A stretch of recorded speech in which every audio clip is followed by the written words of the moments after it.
Well, good morning, everybody. It's 10 a.m. Welcome to the next in our 2025 Masterclass series entitled How to Avoid the Pitfalls of Leisure Travel. And we're going to get an insider's inside viewpoint today. Housekeeping items quickly. Please make sure your audio and video are muted. The only people on screen should be our guest and yours truly. We have a chat button down the bottom. Feel free, because this is the sort of program where you've got a specific question, pop it in that chat button. I'll see it and I'll pose it to our guest as we're going along. And again, this afternoon, we will be sending out a Luxstream announcement with a link to today's recording. We find that a lot of our members want to go back to the recording later on. If they get called away from the webinar, they know that there's a recording that they can get to. So we'll send you that link later on this afternoon. Be on the lookout for it. So why today's program? Just as a preamble, once upon a time, planning for a leisure travel was a relatively painless process. We knew the key airline players. There are basically a few airlines you could fly with and their rules. Accommodations were consigned to trusted hospitality brands and legacy media that operated in the travel space. Publications such as Travel and Leisure were trusted guides to what was new, unique, and to be sampled. All that went out the window with the advent of social media, which is just rife with travel information, a lot of it wrong, incidentally. The COVID pandemic, the obliteration of trusted media sources, the popularity of short-term rentals such as the Uber, such as the Airbnbs, etc., and airline loyalty programs that require a PhD in mechanical engineering and philosophy to try to decipher. So, as we say, welcome to the travel world in 2025.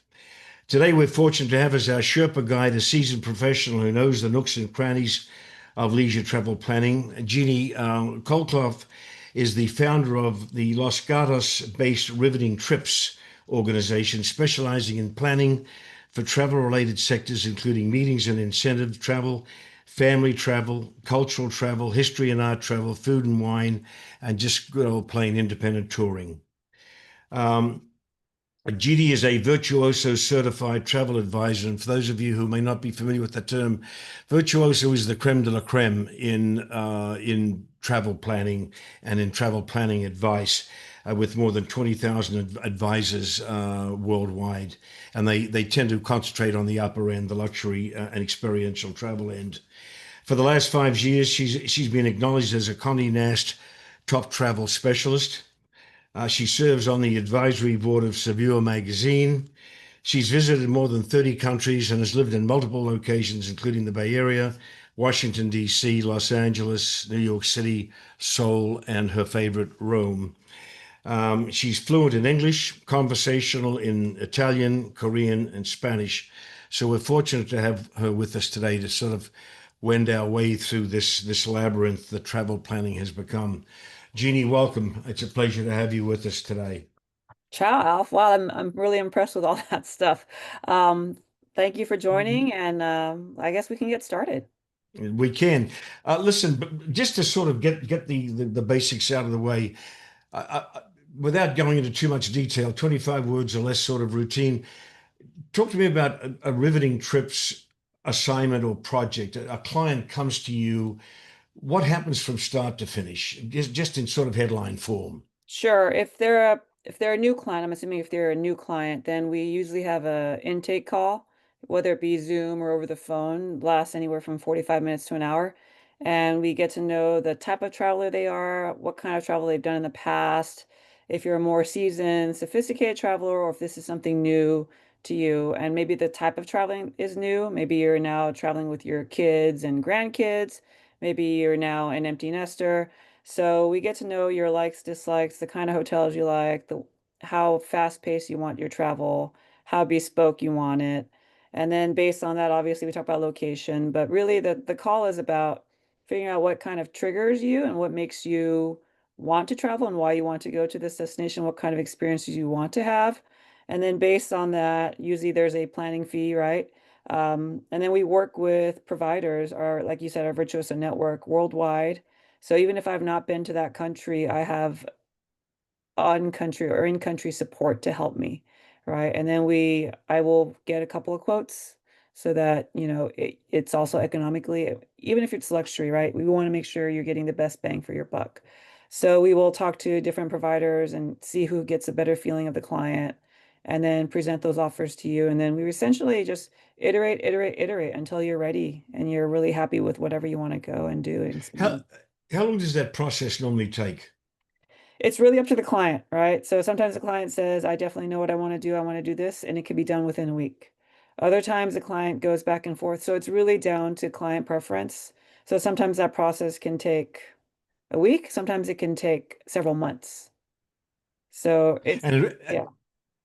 at what point do you talk budget with them? Is that one of the opening questions? How much do you want to spend? I think really realistically, if they say money is no budget, do they really mean money is no budget or what's their upper end, right? So that's during the intake call, we get a feel of how they've traveled in the past. One client said, my budget is 100K for this trip, Mm. right? Another client said, I really have no budget. And he really meant, I have no budget. So, and other people say, well, I want to go on multiple family trips this year. So the budget for this trip is 20K or 30K. And the budget for the next trip might be less, or because it's only a couple of us.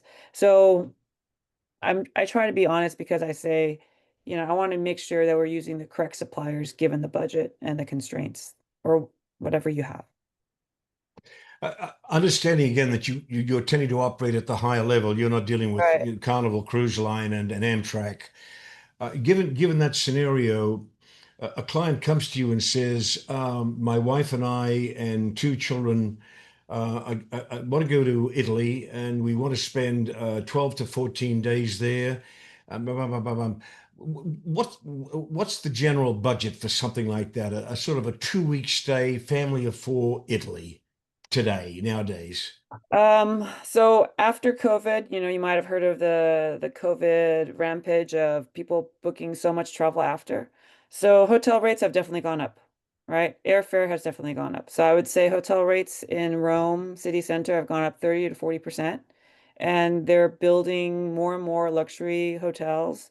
So a during high season, and this is the thing, cities like Rome, peaks winter or slow season is kind of dying out. When I meet with hoteliers, I say, when's your dead season?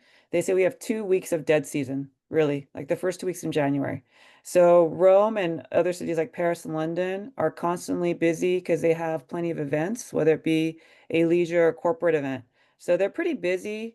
I would say for a five-star hotel in Rome, and if it's not a suite, if you just want to book two double rooms, five stars are going to start anywhere from 700 euros. And then there's a new Oriental Express hotel, which is amazing near the Pantheon.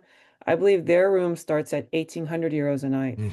So, like I said, I need to know if the budget, it could be a $20,000 trip for, no, 20,000 is not doable, sorry. Maybe 30K for 2 weeks for a family of four if you want high end. If you have a bigger budget, 40 or 50K, Now, really. again, And but that's like, once you get there, you have fast track, someone's picking you up, someone's taking off. You're not in large groups. Everything is totally curated to your desires, your whims, whatever you're interested in, whatever your hobbies are, we curate that for you, right? If you want to do a prepackaged tour, that's different. But if it's totally custom, then it's going to be a little bit higher end.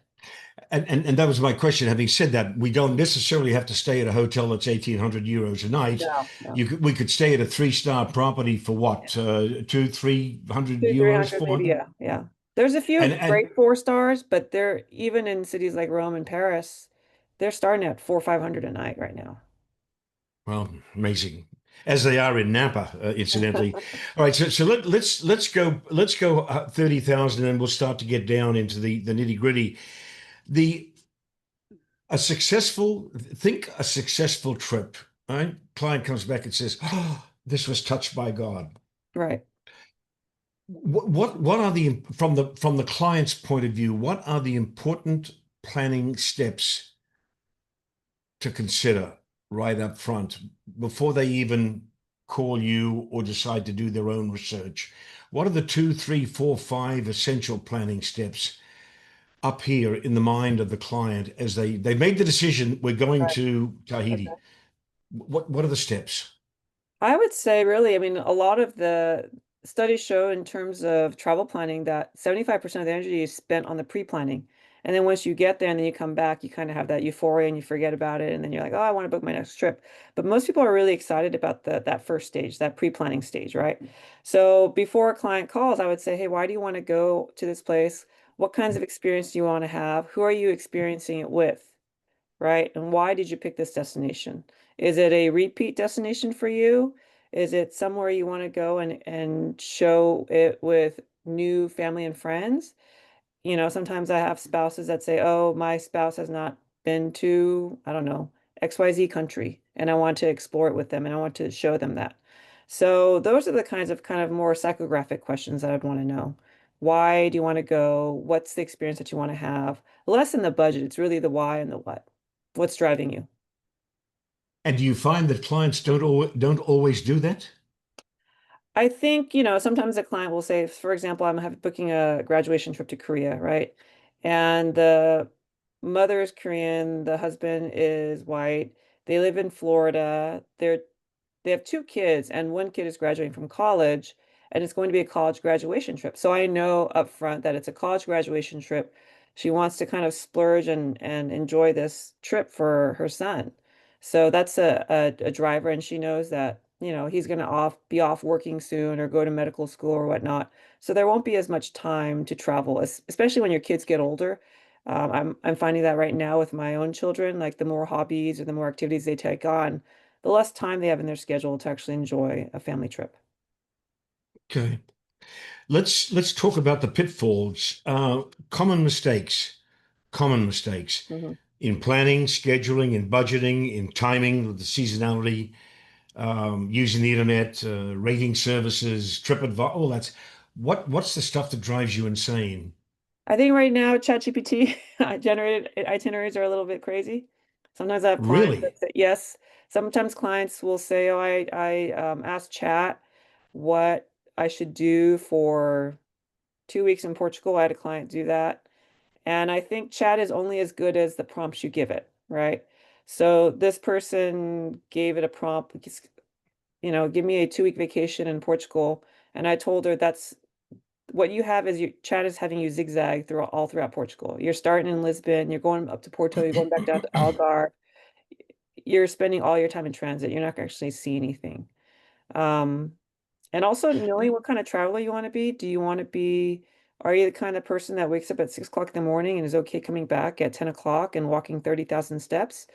Or are you the kind of person that wants to travel, enjoy, maybe sit at a cafe, get to see what the locals do, or a mix and match? So I think sometimes travel styles don't align with the partners that are traveling. And you kind of have to know what kind of travel style your client has, what they say they think they want versus what you would actually recommend. Because I would tell clients if you're spending more than half your time in transit, you're really not experiencing the place and you won't remember much because you're just hopping around. And I do warn clients, like sometimes I have young honeymooners who are a little bit more budget constrained. And I said, you're in three places in one day. You're not going to remember anything. And they're like, that's okay. I said, I'm warning you. And and so as long as I kind of advise them and they say, okay, you know, everybody's different. I think people who are a little bit more mature and have traveled a little bit more, they don't want to be hopping on a new piece of transport every day, right? They just want to have enjoy their time a little bit more. Let me go back to chat for a moment. I never even thought about that. That people would do that, would actually plug that in to see what chat would give them. Yeah, But that's going to become a trend, is it not? it is. It is. I already see it So with a lot of clients. Let's say chat generated this itinerary. And I said, you know, given the budget or given the time constraints, that's not doable. You might want to take that itinerary and maybe take it into like half of what chat recommends. Like plus the fact, for funsies, I did that with chat. I said, do a 1 week itinerary in Rome. And it had you doing like 5 activities a day. right? So yeah. Interesting. So let me go through those categories again. Mistakes, common mistakes, planning and scheduling, trying to Yeah. do too much in one day. What Yeah. else? Sometimes relying on your friends or coworkers' feedback for travel, right? They may travel differently than you, so sometimes people will say, "Oh, my friend said we should do this or we should do that." I understand that, but your friend may or may not be traveling the same style as you do. So take it with a grain of salt, right? Figure out like how do you actually enjoy traveling and know yourself Budgeting, better. Yeah. common mistakes in budgeting. I think really traveling is more expensive, especially on the higher end these days than it used to be. It's, I would say 30 to 40% more than it used to be. Even flights, even if you fly, I had one family, they had to fly 10 people over, and the grandfather was going to pay for all the flights. And he was expecting pre-COVID flight costs, and he was waiting for the flights to come down. And I said, they're not going to come down. So, you used to be able to fly just regular economy I'll give you an example, to Korea. If you just want to fly regular economy, it was under $1,000. It is now, even in the worst season, $1,300 to fly. And that's just Interesting. basic economy. That's not even like premium economy. Um, Timing, seasonality. That has a bearing then upon cost and availability, correct? Yes, yes. And I understand as a parent, I understand that you're also, especially of school age kids, you're confined to their vacations and holidays, so you're traveling with everybody else, right? So that being said, if you are not traveling with your children during the school holidays, then you have a lot more freedom as to when you can travel, and then the costs can adjust, obviously, accordingly. So I'm doing part of my own research. Either I'm going to book it myself or I'm going to do some pre-research prior to calling you. And I'm going to go to the internet. What are the trusted sources of information, generically speaking, on the internet right now? I mean, I understand you can go to individual websites for Yeah. carriers, etc. But are there sites, are there areas or regions on the internet that we can trust? The only thing that I really look at for me for flights is not for flight costs, but just flight routing is either Google Flights or Kayak. I find Kayak, the app on my phone, is really easy. I can just plug in some dates and go, okay, how much would it cost me to fly my family of four to X city for these days? Give or take. And it has the plus or minus, you can add a few days. But I really don't look at any other travel apps on my own unless I know where I'm going to go. And then I do a little bit further research. But those are usually country specific. I might work with some of my in-country partners and ask for something tailored for me because I'm going to use them as a service too and try them out for myself, if that makes sense. So, It does. yeah. Also, I call them rating services, but the trip advisors, the cruise critics, these online places where people post their experiences. To what extent should we trust those? They seem valid. I think I'm sure they are. I mean, I don't really use any of those services. I think for somebody who's booking a private vacation where it's bespoke and you're not beholden to, I mean, maybe for Cruise Critic, you might want to take a look at the cabin, what the room looks like, right? Right. But different cruise lines offer different amenities. And for example, my clients who cruise on Celebrity are not going to want to cruise on Norwegian, really, right? Oh, So, Carnival. yeah, right. Norwegian is great for if you have young kids and you want a kids club and things like that. But Celebrity is where, premium, it's like premium luxury kind of sort of cruise line where they're oceanic voyages. People will love them and we'll do some of them back to back. So, yeah, I don't I think if you are really looking at luxury travelers, they're not spending too much time on those websites anyways. They don't have the time. I mean, maybe for fun and for ideas, maybe some tour ideas. That's where I would look for like some possible tour ideas and say, "Hey, I saw that I can go jet skiing here, or I could get a morning visit to the Vatican." right? Or I could get a chef's dinner here or wine tasting here or something like that. Those are inspiration, but as to whether or not I would use the specific supplier on the website, I don't know because they're not vetted, so I don't know who they are. What about YouTube and TikTok? I'm finding now that I'm getting a million feeds a night now on YouTube on travel sites. What is that going to grow as a trend? I think so, but I don't I mean I don't spend too much time on YouTube myself, right? Or TikTok. I think that's definitely like the influencer market. And once again, I don't think my target market is spending, maybe I'm wrong, but I don't think they're spending that much time on those two platforms for that purpose. Maybe they're spending their time on YouTube. I mean, YouTube is the second largest search engine in the world, right? Right. So if you are going to use YouTube, for example, when we were planning our own vacation, I would go and see, I would try to, we went to Europe this past year for 3 weeks, and I was trying to determine which city to base ourselves in France. So I looked for some videos. I looked at Google Maps, looked at Google Earth, just kind of see how picturesque a town is, if it would fit my vibe. For the visual, I think it's useful, but for the actual activity, I find that a lot of these influencers are just trying to make money, so sometimes they drag out that information, and I just don't want to watch those videos. I don't know, maybe someone else in the audience has more patience than I do, but I just don't Yeah. have the patience.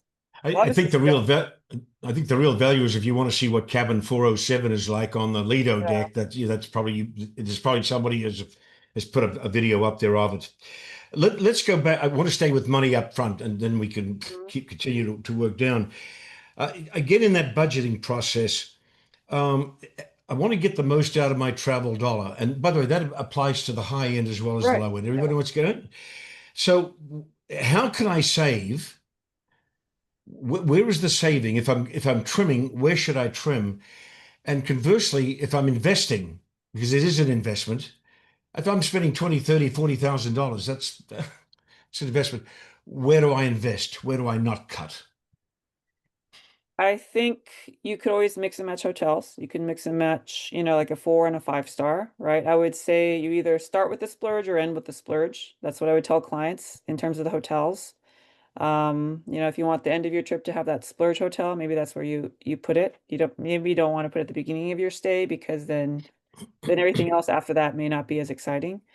Um, in terms of activities, I think really it depends on who's traveling. So, for example, if you're traveling with your children or a spouse and they have certain specific hobbies or activities you want highlighted for them to experience, then maybe that would be more memorable, right? For example, years ago, I worked on a itinerary to Japan and they really wanted the sumo wrestling and sushi experience. And I said, "Did you also want the samurai?" And they said, "No, we don't really want the samurai experience. We just want the sumo and sushi." And I said, "Does somebody in your group like wrestling?" And they said, "Yes." So that's why it's memorable. If there's a personal connection, those are the kind of activities I would embed, right? If you were interested in local politics or politicians and you want to meet somebody, we could arrange that for you too. If you're interested in local city government and connecting that way, it's really about the conversations and the people who you meet while you're there, I think. You raise a good question, though. There really, at the high end, at the bespoke end, there really is nothing that you can't arrange, correct? Yeah, for the most part, as long as we have enough For lead the most time. Yeah, part. yeah, yeah, yeah. Yeah. I mean, if I want a private audience in the Vatican, not a private audience, but if I want a private tour of the Vatican, Yes, we could arrange that. that could be arranged. Yeah, as long as you have the budget. Yes, As long as I've got the money. Money yes, talks. yes. Okay. Um, so let me just finish up on that money side. When you see people waste money, they're making decisions, and you're saying to yourself, "Oh God, why are they doing that?" Where are they making the mistake on the budget? I mean, I don't know if they're wasting money if it's important for them, right? So I am not going to tell a client you shouldn't do that, um, because maybe it's really important to them. So I don't know what you would consider a waste when it comes to travel because travel is ethereal in a way, right? It happens, you've experienced it. I mean, ask my kids, do you want a birthday party or do you want a vacation? Right? I don't remember, to be quite honest, I don't remember any birthday gifts I've gotten in the past 10, 15 years, but I'll remember a Right. vacation. Right? Those memories sear in your memory, and that's why a vacation is really important. So I don't know if you could really Okay. put a price on that.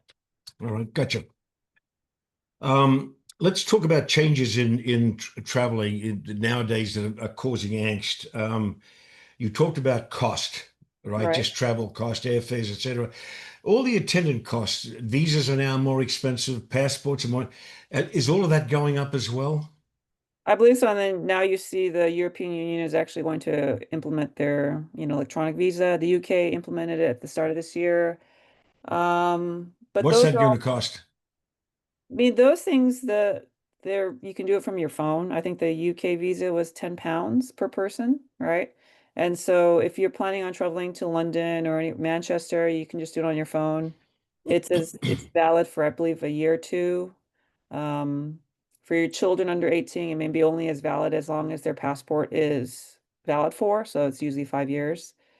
And it's it's just tit for tat, right? The US has been expecting visas from other visiting countries, so the other countries are finally putting their visas into effect.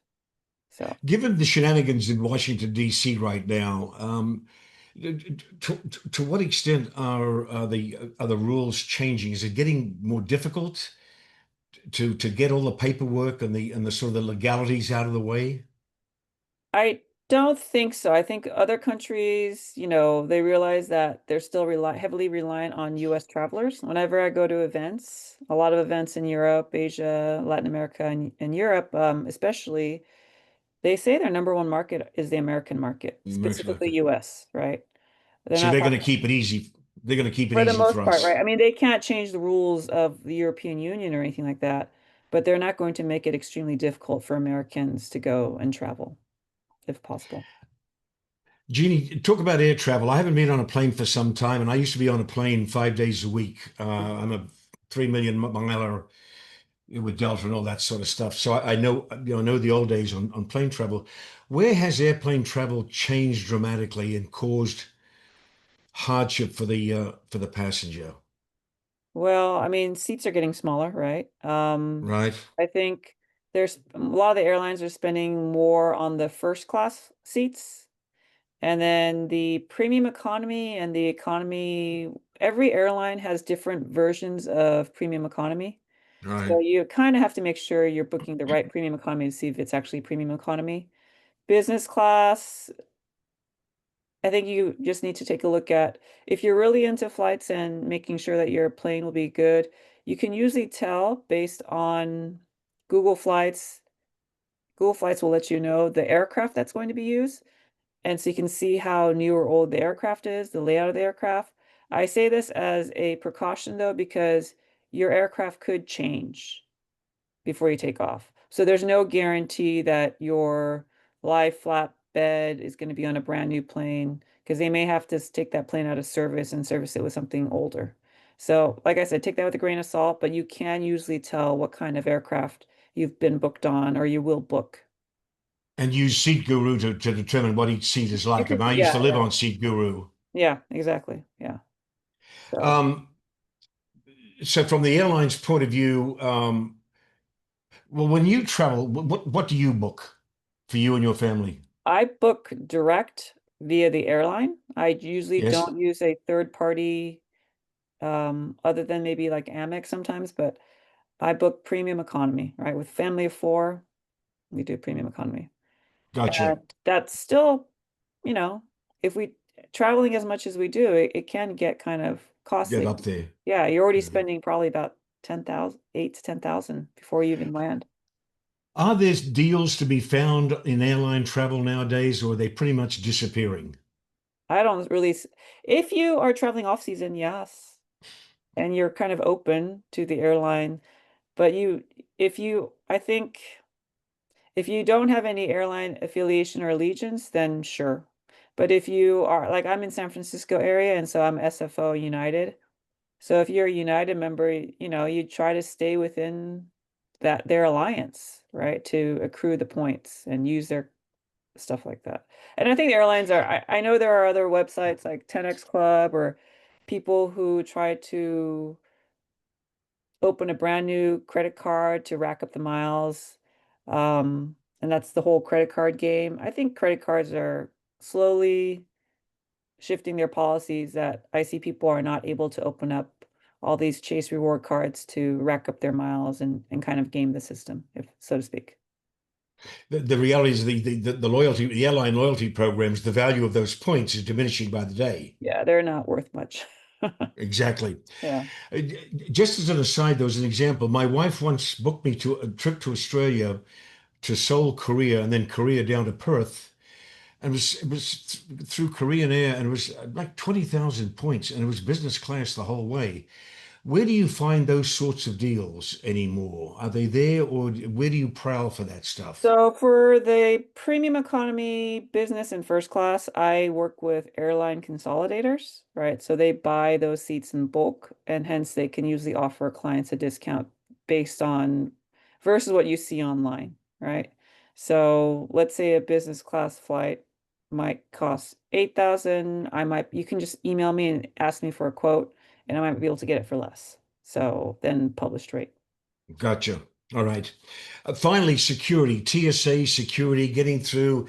You can't take your shoes off. You can't. What's going on there? Is that If okay? And you, how many if and how many hours advance do I need to get to the damn airport?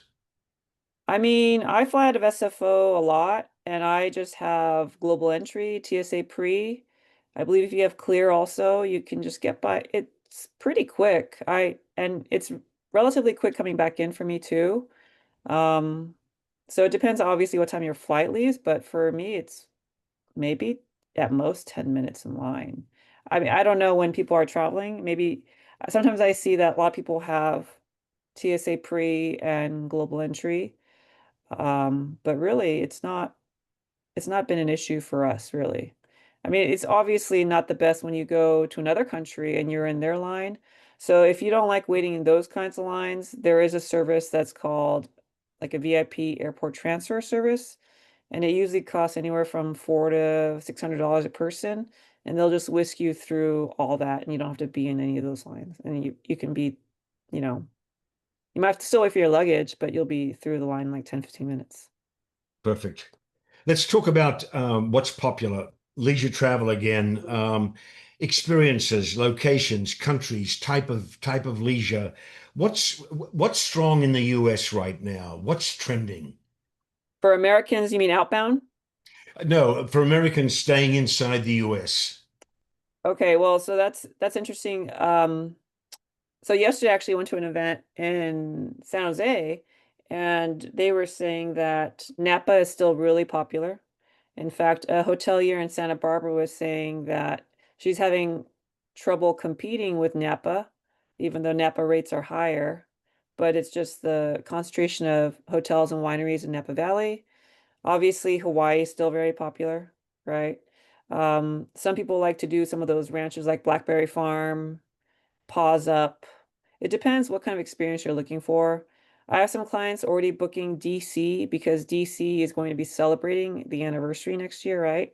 So some of the hotels have, that's where the hotels, if you want a good view of the National Mall, it's going to be quite pricey. I think the room rates at the five stars from what I got was about a couple thousand a night. It's Um, incredible. right. And they feel like they can charge it because of the location and because it's literally a once in a lifetime opportunity. Right. Um, What you about New know, York City? New York, yes, for the events. Sometimes I get sporting events. For example, I'm an avid tennis watcher, not a tennis player. So, US Open. Last week there was the Laver Cup in San Francisco. There's the one in Palm Springs, I believe. So some of those places are still pretty popular, you know. But really, US travel from inbound from other countries has fallen a lot. What's a So lot? I think 40%. Yeah, I heard 35 to 40. Yeah. So That's if you want to support your local hoteliers because foreign travelers are not coming into the US because of our perception overseas, then please do that. Otherwise, they will go out of business soon. all right. So that's the US. What about internationally? What are the hot places? What are the hot experiences globally now? I think so. I believe it's either France, Spain, or Italy are always top three for Americans, right? It's usually between Italy and France. I think Spain might have topped the list this past year. I have to check the numbers, but those three countries always vie for the top three spots in for Americans. Portugal is coming up, becoming more popular, right? As you know. And then in Europe, sorry, in Asia, Japan is really still popular. China's slowly getting it. China kind of changed the visa process, but not for Americans, but for other countries so they can visit China, because China was one of the last countries to open up due to COVID. Japan also was very slow to open up due to COVID. So certain countries, for example, Japan and Italy, if you don't send me the request early enough, a lot of my partners for the high end will have what they call a stop sale. So they won't book any more trips because they're already at capacity because all the great hotel rooms, great guides, all that kind of stuff has already been pre-booked. So if you want to go to Japan in 2026, I would say let me know when you're planning on going because we may not be able to find the hotel rooms and availabilities. And a lot of the suppliers will say, sorry, we have a stop sale. We won't sell anything until whatever, certain date. On this question of road blocking, we know, of course, that Barcelona, I think, was talking about putting a restriction. Certainly, Venice has. Do you see that trend continuing, particularly in Italy and Spain, where those municipalities are saying we just don't want any more, we don't want any more cruise ships, we don't want any more travelers coming through or visitors coming through, or we're going to impose a fee? I think with Venice, they've already imposed a fee, right? So if you're a Right. day tripper, if you're on a cruise ship, you have to download an app before you go and then to pay the fee or whatever. I had some clients in Venice recently and they were staying at the St. Regis in Venice, so they didn't have to pay the fee. They just had to download the app and show it to local police officers if they were stopped in the middle of the street saying, yes, they're able, they don't have to pay this fee. Um, I get it. Cruise ships are huge, right? So as a locality, a municipality, you probably don't want all those hordes of tourists to come down and make it a day trip. At the same time, it is a source of income for them, but those cruisers probably they're not staying in local hotels, they're just staying on the ship. We were in But Venice. but philosophically, do you think this notion of putting a, I mean, in the old days, one would never talk about stopping visitors from coming in. That's what convention bureaus do, bring people in. Is this a movement that will continue, particularly in Europe? I think, with Barcelona, there's all the Airbnbs, right? The anti-Airbnb. A lot of cities are cracking down on Airbnbs. Airbnb ownership, for example, I know in Portugal, you can't get that $500,000 golden visa through purchasing a property anymore, right? You have to invest in the country.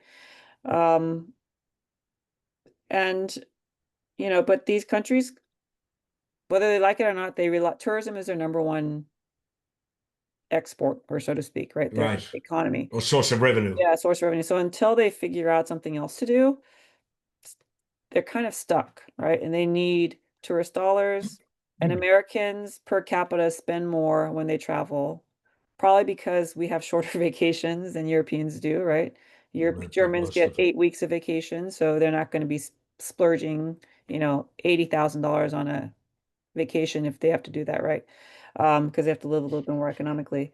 But Americans, because I think we have that shorter vacation, maybe the lifestyle is a little bit more stressful, especially here in the Bay Area. If we're gonna spend money, we're gonna spend money, right? Um, so yeah, I don't know. I think for the travelers that I work with, generally they are not really affected by these as much because they are staying in those cities. If it's a cruise and they're dock, I'm going to tell them to dock and then spend a few days in Barcelona, Right. spend a few days in Venice, because you just don't want to just go home right away. So let's just go back again. Quickly, headlines. Italy, popular. Why? Why? It's got 75% of Western art. I mean, that's it. I love Italy. It's It's my favorite Italy. country. It's Italy. I don't know how else to explain it, Yeah. right? I'll All be right. there in November for 2 trips back to back myself. All So, right. yeah. France, why? I think France, it's just that lifestyle. A lot of Americans. I have a friend who just moved to France herself. She just moved to Nice. And a lot of Americans kind of like that. I don't know. I don't know if you've ever seen Emily in Paris, if that's on your demographic, right? But it's that version of here's that French Parisian life. And then there's a lot of areas to explore in France too. You got the coast, you have the mountains, you have the The Pyrenees. wine regions, Yeah. it's And if you exactly, like yeah. skiing, And right? the Chamonix. food. Yeah, food. Yeah. All right. So Spain. Spain, same thing, right? Food. Food is great in Spain. It's less expensive to travel in than Italy or France, right? Um, and it's relatively small, so good rail system. You can go from Barcelona to Madrid and then Madrid down to southern Spain. And if you haven't been to northern Spain, like Galicia, could go there. There's plenty to do. It's countries that offer more than one-time visit, right? People can go back. And Italy's got what, 20 regions? And so I've not been to all 20 regions, but I can tell you, oh, I need to go to that next region or this region. And every region will be a little bit different and offer something different Okay. to people. We're running with 20 minutes left here, and I got more stuff to go over with you, Jeannie, so bear with me. Um, the type of experience, I just put some examples down in my notes here: eco, adventure, river cruising, whatever. What tends to be the type of experience that's popular with people nowadays? I think people just really, there's a term called slow travel. I don't know if you've heard of it, where if you kind of like to make a home base of a stay. So let's say you wanted to base your stay in Florence, right? You stay there for a week and then you do day trips from Florence, either with a driver or you rent a car. So you get to know the area and you don't feel super rushed. And if you want to go out, you go out. If you want to have a guide, you have a guide. Um, it's just kind of enjoying the cuisine, the people, getting to know the locals. That's called slow travel. I think that's what people are looking for right now, especially since you live such a frenetic life, right? Working. I'm assuming most the people on this call are self-employed or making money and they just kind of want to relax, but somewhere else, not here. They Yeah. want to chill. Yeah. So, Right. so the concept of the ugly American traveler is no longer necessarily valid. We've grown up as a nation in terms of our travel style, I I assume. think so. Yes. I think when I talk to partners overseas or I meet them, I mean, obviously we're sending the higher end clientele who's a little bit more well traveled, but yeah, I mean, they know that Amer that that kind of ugly traveler exists in all countries, What right? do they say about us behind our backs? Nothing really. I mean, they love American clients. All the hoteliers I meet, they love Because the American. money. Yes. And also we kind of know what we want, We know what we want. right? Yes. And we're not drinking just beer and eating white sausage. I mean, we're spending right on Yeah. good stuff. Yeah. Okay. Um, let's talk about cruises for a second. Actually, before that, let's get travel insurance out of the way. Okay. What percent of your clients buy travel insurance? Maybe about 75%, right? Some people might have an annual policy. I'll always offer it, but I'm not an insurance representative, so I can't sway you one way or another. I can just tell you these are the things that I would recommend you look at. Um, and really, it's up to the client whether or not they want to purchase it. I think as you get older, or if you have family to take care of, it's probably a good purchase to make, right? So I've had a couple of people who had to cancel trips because they're their caregiver for their mother. Another one, her brother recently had an incident at the hospital, and so she will probably have to cancel her trip, and she purchased travel insurance. So I would take a look. If you need insurance professionals, I can always connect you with insurance professionals. You can have that, conversation with insurance professionals too. And again, in headline form, you can go everywhere from well, cancel Too for any far, reason, yeah, right? yeah, CFAR, you don't have to give them a reason. That's the most expensive. And then there are all sorts of reasons why you can't cancel: medical, the yeah, plane didn't arrive, whatever the case may be. So there are varying rates and policies that you can buy. right. Okay. And I yeah, got the, sorry, and then two websites that I would use if you wanted to purchase and just kind of look at quotes on your own are insuremytrip.com and Squaremouth. So They both have multiple insurance providers, and you can kind of put in your demographics. The rates will dependent on obviously your date of birth, how old you are, what state you reside in, where you're traveling to, and if you're using a certain kind of supplier. So I do know that for certain suppliers, certain insurance policies will not cover them, Got it. right? So And always watch your costs for medical treatment while yeah, you're there when you're yeah, sick, and then getting medevaced out, right? yes, yeah. Keep your receipts too, right? Obviously. So, for example, we had a an incident a few years ago. We were in Japan with the kids, and my daughter had like a tooth abscess. It just came on, and we didn't realize. And then so we had to find a doctor or dentist in Japan. Um, we found, the concierge helped us locate the dentist. We went to the dentist. She did the work. We sent the receipts to the insurance company, and they reimbursed us for the fees. Okay. I'm more concerned about the high end stuff. Yeah. Medevacing, you're not going to medevac out for two grand. It's going to be a No. $50,000 tab at a minimum, right? Yes, it's going to To be get more than that, probably. it's going to be a lot more. So what's the There what's are the medical several development? insurance policies that we could refer you to, right? And so, if you need a call and have a talk with people, then we can set up the call and have my partners on the call and we can discuss that. Everybody's situation with regards to medical insurance is so different, travel insurance. So I wouldn't want to make a blanket statement here. It really depends on age, pre-existing conditions, where you're traveling to. Certain Right. countries are known, right? High risk. High risk countries, right? Yeah. The type of are you in a high risk? Are Yeah, you going to go up in a hot air balloon or something? are you an adventure risk? Right. Exactly. There are Yeah. certain things like, are you going to be bungee jumping on your vacation? Right. Exactly. All right. Yeah, Got it. I that's got it. not my typical client though, but yes. Um, the cruise travel. I'm seeing the numbers on cruise travel go up exponentially. Right. I'm seeing more boats, more yachts, more ships coming off the yards nowadays.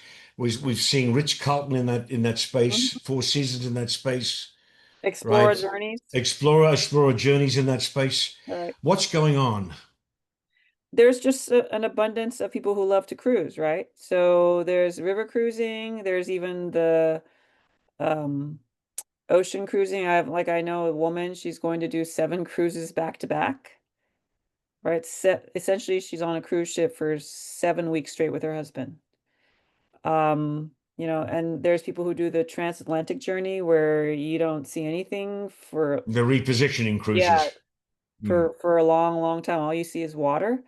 Um, it depends what you like. And then there's people who do the cruising as part of the trip to Antarctica, right? So Or expedition, Patagonia. yeah, expedition cruising also is really big, right? So, but why is it, why the popularity of cruise travel? Is that a demographic thing? Is that the boomers? I think it's, some people I'm a Gen Xer myself, right? So I do know that there are millennials who love cruising. They might be going on things like Virgin Voyages where it's adults only and they're a little bit younger, they're probably in their 30s. Um, or they might just, for them, it's so they could experience multiple countries in one trip and not have to plan anything. I think there's that aspect of it. Other people, it might be if it's a multi-gen family or a big group. So, for example, you mentioned earlier, like groups and incentives. I'll do groups and incentives. And on a cruise ship, you know what's covered, what's included. It's a lot easier. Pricing is more transparent. Control your budget. Yeah, controlling your budget. Exactly right. With multi-gen family, you can meet together as a family at dinner and then each choose your own excursion in the daytime, right? So you have that flexibility of spending time with your family, but not too much where you get sick of them. So, and you can all go off to your own cabin at the end of the day. To me, the benefit is you unpack once and Yeah, that's it, yeah. and it's all there, and none of this hectic running around. Um, One other thing, two quickies, and then I want to talk about bespoke travel in the remaining 10 minutes we've got here. Car rentals. Are you finding that more and more of your clients are driving themselves or renting cars and doing that? No? No, Why not? they don't want to get lost. They don't want to get tickets, right? I think if you are a seasoned traveler and let's say you're going to be in France for 6 weeks, maybe rent a car, right? If I'm just helping you with like occasional guides and finding you that rental for 6 weeks, then maybe the car rental will make sense. But if you are a person who is time constrained, you're going to lose time because you're going to miss the exit on the autostrada, right? Um, you might speed, especially in Italy, you might get stuck in the ZTL zone. It's a zona traffica limitata, right? The zone where you're not supposed to be entering the city center. And then you'll get a ticket. You'll get a ticket in the mail and you won't even know that you got a ticket in the mail, right? Until you go to Italy the next time. So it's too chaotic. It's too much. It's not worth it, I don't think. Plus, the train travel in Europe is just spectacular. It is, but I'll say this with a caveat, there are train strikes, right? So fortunately, I have a client right now in Italy, and she did not book any train transfers. She just booked private car transfers, and so she doesn't have to worry about any other train strikes. Good point. Yeah. Okay. Hotel accommodations. Give me some rules on that. What are the basic rules or pitfalls to avoid? I Assuming think, I'm doing it myself. oh, I would always look for pictures and see, I mean, especially in Europe, everything is in square meters. So I just kind of like to round up and add a zero if you don't want to do the math.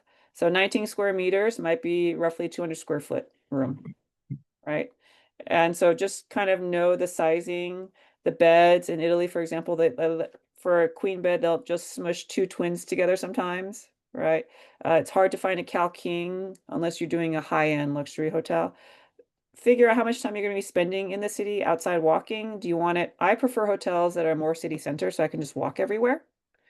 I don't really, if I'm going to stay in a city like Paris, Rome, London, I want something city center so I can just hop out of my hotel, grab coffee if I don't want the hotel breakfast anymore, go across the street, walk around and enjoy the town versus, being 20 minutes from city center and having to get the car to pick me up all the time.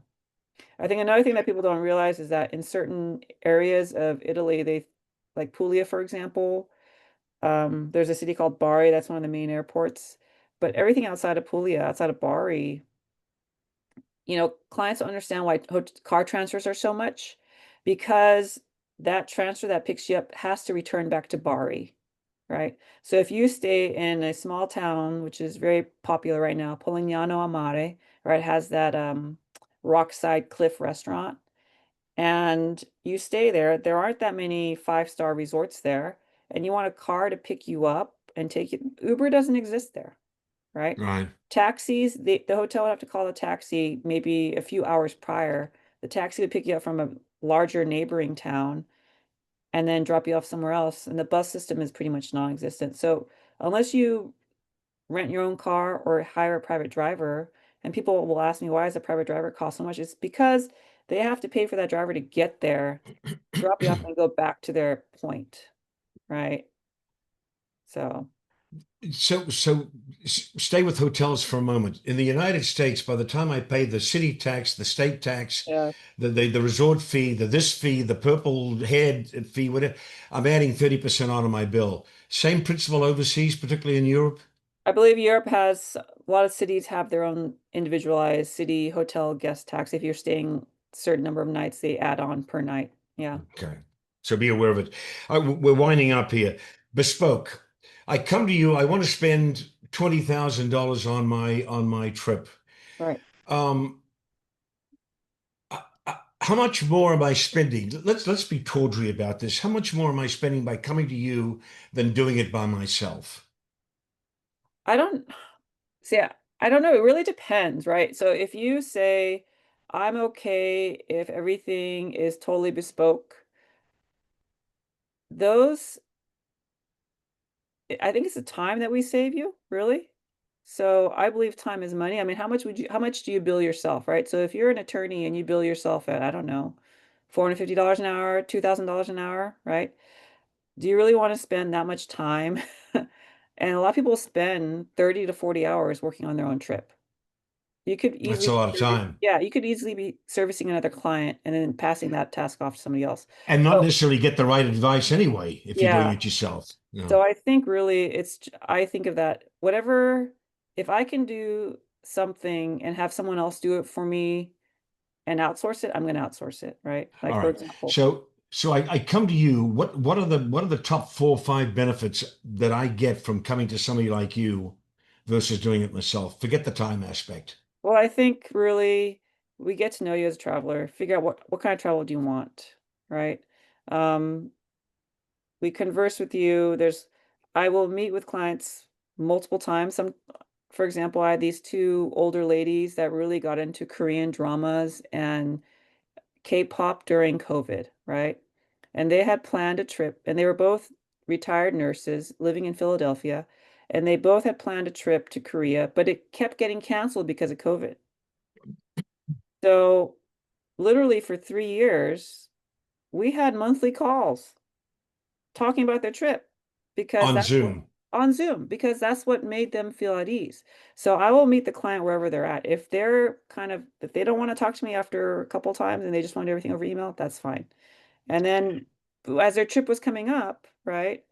I think I talked to them pretty much every day for about 2 months up to the trip, telling them if the client wanted to know about Korea, Korean customs, what to do, what not to do. I get it.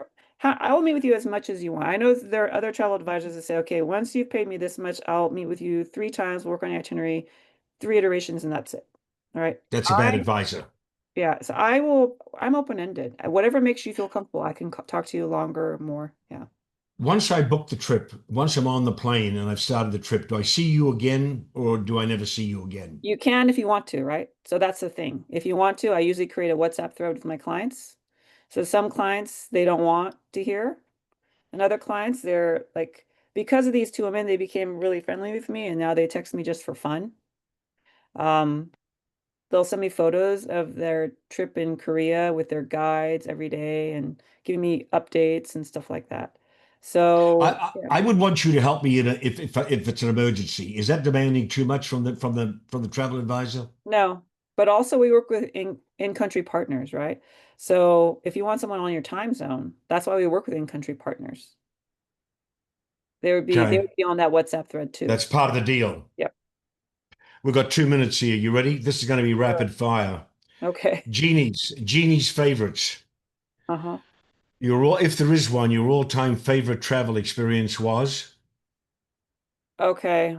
I think it's going to be seeing Ennio Morricone give his last concert in the Bazza Caracalla, Rome 2019. Because because quickly. if you know his soundtrack to The Mission, Cinema Paradiso, it was amazing. I just cried. Yeah, it's the emotions from that evening. And it was his And the last Italian, concert because he died the following he year. died soon after. And the Italians, I assume, went bravo, Italians bravo. Italians talk to these concert masters like their friends, like bravo on Ennio, bravo Ennio. And you're just like, yeah.